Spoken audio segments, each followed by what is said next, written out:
บ่าวบุ๋มหมอลำลูกทุ่งนิ้วบางครั้ง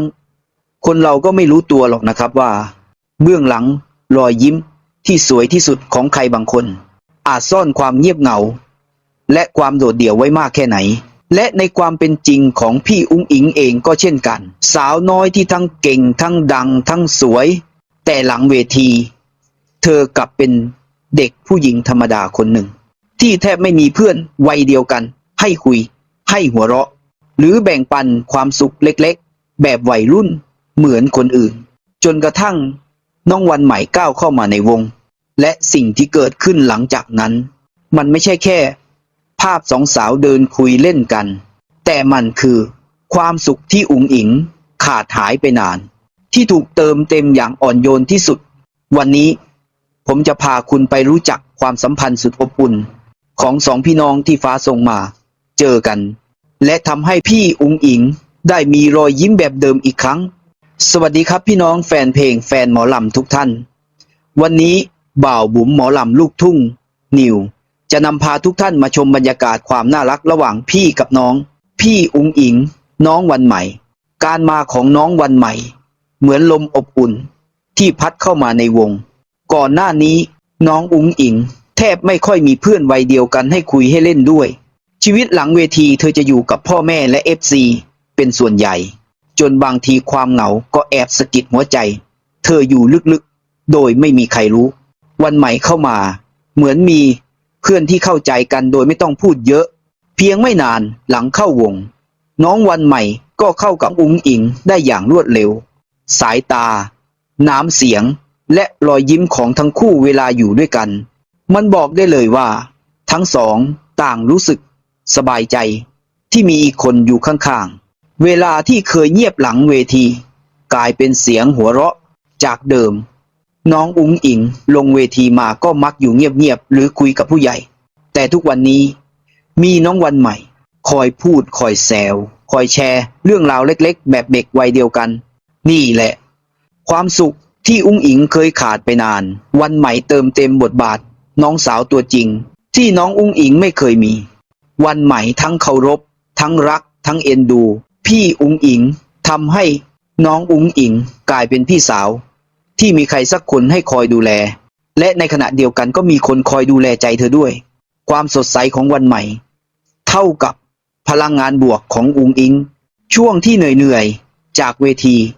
ช่วงที่คิดมากหรือช่วงที่กดดันแค่น้องวันใหม่เดินเข้ามายิ้มทุกอย่างก็เบาลงทันทีเหมือนเป็นคนที่รู้ว่าพี่อุ๋งอิ๋งเหนื่อยตรงไหนโดยไม่ต้องถามภาพเดินคู่กันของสองพี่น้องคือสิ่งที่แฟนคลับไม่เคยเห็นมาก่อนหลายคนเห็นแล้วถึงกับพูดว่าน้องอุ๋งอิ๋งดูสดใสขึ้นมากตั้งแต่มีกัลยาณมิตรคนนี้และมันก็เป็นภาพใหม่ที่ FC รู้สึกดีทุกครั้งที่ได้เห็นน้องอุ๋งอิ๋งไม่ต้องเหงาอีกต่อไปเพราะวันนี้มีคนที่คอยยืนข้างๆทั้งหัวเราะคุยเล่นเป็นเพื่อนเป็นน้องและดูแลกันด้วยความจริงใจสิ่งที่เติมเต็มไม่ใช่ความดังแต่คือความเข้าใจหลายครั้งคนที่อยู่ในวงการบันเทิงขาดสิ่งที่หายากที่สุดนั่นคือเพื่อนแท้และดูเหมือนว่าน้องวันใหม่ได้ก้าวเข้ามาเป็นหนึ่งในไม่กี่คนที่น้องอุ๋งอิ๋งวางใจได้จริงๆคู่พี่น้องที่กลายเป็นสีสันใหม่ของวงสาวน้อยเพชรบ้านแพงไม่ใช่แค่บนเวทีที่สวยงามแต่หลังเวทีความอบอุ่นของทั้งคู่ทำให้ทุกคนหลงรักเป็นโมเมนต์ธรรมดาแต่พิเศษที่สุดของวงในฤดูกาลนี้คำว่าเติมเต็มไม่ได้พูดเล่นแต่เห็นได้จากทุกคลิปทุกภาพทุกครั้งที่มีน้องวันใหม่อยู่ข้างพี่อุ๋งอิ๋งเหมือนเด็กสาววัยสดใสที่มีความสุขขึ้นอย่างเห็นได้ชัดและแฟนคลับก็ยินดีมากที่ได้เห็นรอยยิ้มแบบนั้นกลับมาอีกครั้งหลังเวทีหมอลำที่เต็มไปด้วยความวุ่นวายน้องอุ๋งอิ๋งมักจะนั่งเงียบๆอยู่กับพ่อแม่หรือ FC ที่รักเธอแต่พอวันใหม่เข้ามาภาพเหล่านั้นเปลี่ยนไปทันทีเพราะทันทีที่แสงไฟบนเวทีดับลงสองสาวจะกลายเป็นเด็กวัยรุ่นธรรมดาที่หัวเราะพูดคุยแกล้งกันแบบเพื่อนสนิทมันเป็นความสุข แบบง่ายๆที่น้องอุ๋งอิงไม่ได้สัมผัสมานาน และวันใหม่ก็นำมันกลับมาให้เธออย่างไม่รู้ตัว ทุกครั้งที่กล้องจับช่วงเบรกหลังเวทีแฟนคลับจะเห็นน้องอุ๋งอิงกับน้องวันใหม่หัวเราะจนหน้าเปื้อนรอยยิ้มเหมือนเด็กที่เพิ่งกลับจากโรงเรียนแล้วเจอเพื่อนรักหลายคนคอมเมนต์ว่าเห็นรอยยิ้มน้องอุ๋งอิงตอนอยู่กับน้องวันใหม่แล้วมีความสุขมากเพราะมันเป็นรอยยิ้มที่ไม่ได้มาจากการทำงานแต่เป็นรอยยิ้มแท้ๆของหัวใจเด็กผู้หญิงคนหนึ่งวันใหม่ทำให้พี่สาวกลับมาสดใสเหมือนเดิมอีกครั้งน้องอุ๋งอิงขี้อายนิ่งเงียบสุภาพวันใหม่สดใสเข้าคนง่าย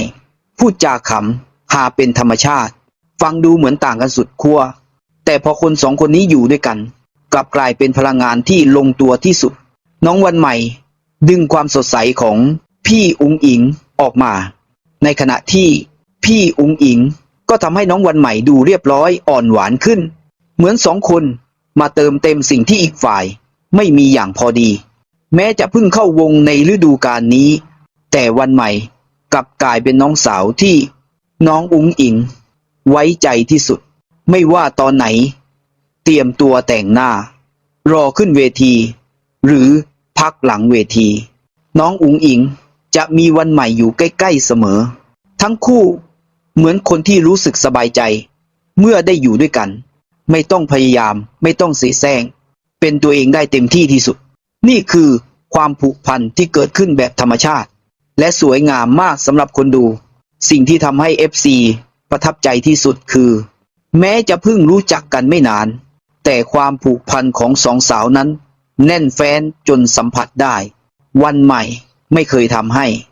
พี่อุ๋งอิงรู้สึกโดดเดี่ยวส่วนพี่อุ๋งอิงก็ให้เกียรติดูแล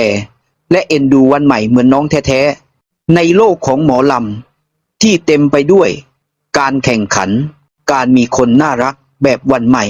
เข้ามาอยู่ข้างๆคือของขวัญล้ำค่าที่ทำให้พี่อุ๋งอิงมีความสุขมากขึ้นทุกวันสุดท้ายเมื่อมองภาพพี่อุ๋งอิงกับน้องวันใหม่ยืนหัวเราะอยู่ข้างหลังเวทีเราจะเห็นบางอย่างที่เงินชื่อเสียงหรือความดังให้ไม่ได้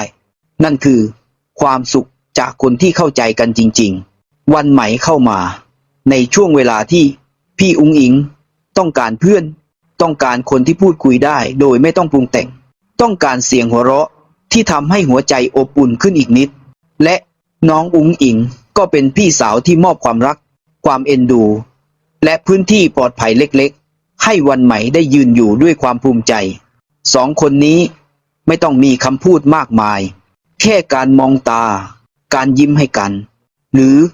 การเดินเคียงข้างกันหลังเวทีก็ทำให้ทุกคนรู้ทันทีว่านี่คือความผูกพันจริงๆที่งดงามมากและสำหรับ FC ทุกคนการได้เห็นพี่น้องคู่นี้เติมเต็มกันแบบนี้คือของขวัญที่ดีที่สุดของฤดูกาลนี้เพราะมันยืนยันกับเราว่าบนเส้นทางชีวิตที่เหนื่อยบนเวทีที่หนักยังมีความรักเล็กๆที่ทำให้หัวใจของคนหนึ่งกลับมามีรอยยิ้มที่สดใสได้อีกครั้งและความสุขนั้นก็ลามมาถึงเราทุกคนที่ได้ดูพวกเธอนี่แหละอุ๋งอิงและวันใหม่ความผูกพันที่สวยงามกว่าแสงไฟบนเวทีและจริงกว่าทุกเสียงปรบมือสุดท้ายนี้ถ้าคุณชอบคลิปนี้ก็อย่าลืมกดไลค์กดแชร์กด Subscribe เพื่อเป็นกำลังใจให้กับทีมงานเราด้วยนะครับ